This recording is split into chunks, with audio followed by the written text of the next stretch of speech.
yang sudah sempat durhaka, tidak sempat minta maaf, meninggal dunia gara-gara dia pecandu narkoba, pemabuk, pezina, mati orang tua dalam keadaan susah.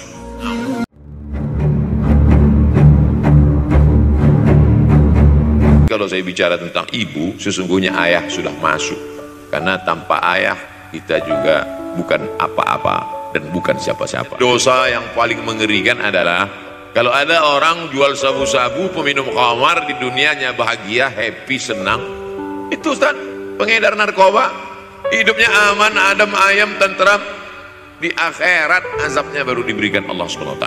Tapi ada satu perbuatan dosa yang pasti di dunia dirasakan. Apa itu? Durhaka pada orang tua. Orang yang durhaka pada orang tua, di dunia dia tetap dapat, di akhirat dapat sekali lagi. Itu janji Rasulullah SAW. Hebat, rezeki banyak melimpah ruah, tapi jauh dari kebahagiaan. Apa sebab? Janji Rasulullah SAW. Orang yang durhaka pada orang tua di dunia sudah dapat, di akhirat dapat lagi. Dapat. Di mana letak keadilan Allah? Kenapa di dunia sudah dapat, di akhirat dapat lagi? Yang di dunia itu baru DP-nya. Oleh sebab itu jangan pernah melawan pada orang tua. Jangan pernah melawan. Kalau belum bisa membahagiakan, jangan susahkan dia. Kalau belum bisa menunjukkan prestasi, jangan susahkan hatinya. Jangan sampai belum ketemu dengan wajah kita pun dia sudah susah hati. Baru nama kita muncul di HP-nya, kumat darah tinggi, bunyi handphone dia lihat nama kita di situ, langsung berubah detak jantungnya. Oleh sebab itu jangan susahkan orang tua. Kalau mau merasakan bagaimana sayang mereka, coba hilangkan sayangnya itu agak 1 bulan, 2 bulan, 3 bulan, itu baru terasa. Karena sifat manusia ini kalau sudah tidak ada baru terasa. Kalau dia masih ada di depan mata kita, masih dekat dengan kita, kita merasa dia biasa-biasa saja. Tapi kalau dia sudah tidak lagi ada, itu barulah. Oleh sebab itu coba kalau mau merasakan, kasih tahu dia, Papa, Mama, untuk biaya kuliah saya 1 semester ini tolong jangan kasih dulu. Saya mau jual koran dulu, saya mau kerja di Dorsmer dulu, saya mau kerja loper dulu, saya mau susah-susah dulu. Nah, ketika saat kita tahu susahnya itu, tetes 10 keringat air mata, di situ baru kita tahu, oh ternyata perjuangan mereka ini luar biasa. Kalau masih bisa membahagiakan dia, apa makanan kesukaannya, belikan. Suka makan apa dia, belikan. Itu yang dia inginkan. Andai kita gendong dia dari Yogyakarta berangkat ke kota Makkah, sampai di Makkah tawaf 7 putaran, dari Sofa ke Marwah, pulang lagi ke Jogja, belum tentu dapat membayar sekali teriakan dia saat mengeluarkan kita ke alam dunia. Walaupun dia sudah meninggal dunia, makanya kita tetap membaca walaupun dia sudah masuk liang lahat. Jam 2 malam bangun, Rabbighfirli wali walidayya warhamhuma kama rabbayani shaghira. Tapi kalau dia masih hidup, masih ada, senangkan hatinya. Ketika hati dia terbuka, bahagia, disitulah pintu-pintu rezeki itu terbuka. Turun barokah-barokah itu.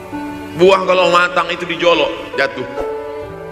Dan menjatuhkan rahmat Allah itu, membuka pintu-pintu langit, mengetuk pintu-pintu rahmat dan ridha Allah dengan ridha orang tua. Makanya kata Nabi, ridha Allah fi ridhal walidain.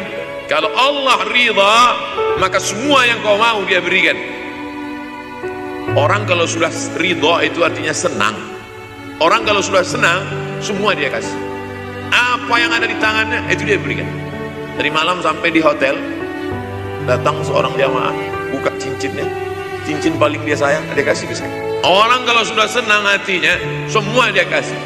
Begitulah orang kalau sudah dapat ridha Allah Subhanahu wa ta'ala. Apakah Allah ridha terhadap kita? STJ, status tak jelas. Cara mendapatkan ridha Allah, pancing dengan ridha orang tua, senangkan hatinya, terbuka pintu rezeki. Makanya sulit hidup kita, sempit. Dari kerut kening kita udah kelihatan. Kenapa? Karena tidak ada ridha Allah, akibat tidak pernah menyenangkan hati orang tua. Senangkan orang tuamu, jadikan dia seperti raja, maka rezekimu akan melimpah seperti rezeki raja-raja. Kiamat terjadi tapi belum sempat berbakti kepada orang tua, dosa belum sempat meminta maaf, silap dan salah. Berapa kali kita kencing di kainnya yang bersih. Berapa kali dia tidak jadi tahajud gara-gara kita menangis dari Isya sampai subuh, tapi kita tak pernah sadar itu. Berapa kali dia tidak jadi sholat duha gara-gara kita kencing. Berapa kali nasi yang sudah mau disuap masuk ke mulutnya tak jadi, bahkan dia tidak makan sama sekali. Dan berapa kali makanan dia belikan hanya untuk susu, hanya untuk menyenangkan kita. Pernah kita balas, dan dia tidak pernah minta balas itu. Senangkan hatinya. Apa pakaian yang dia suka? Orang tua itu tidak minta yang besar, asal ada. Ketika dia senang melihat itu, bahagia hatinya, nampak senyum di tepi bibirnya, pada saat itulah rahmat Allah terbuka. Pada saat itulah ridha Allah datang. Mengapa sulit mencari pekerjaan? Mengapa payah mencari penghidupan? Salah satu yang mempersempit ridha Allah itu adalah karena tidak berbakti kepada orang tua. Kalau dua-duanya sudah tidak ada, Pak Ustaz, masih ada keluarga. Ada keluarga. Al-khalah bimasabatil saudara ibu, kakak ibu, adik ibu, sama seperti ibu.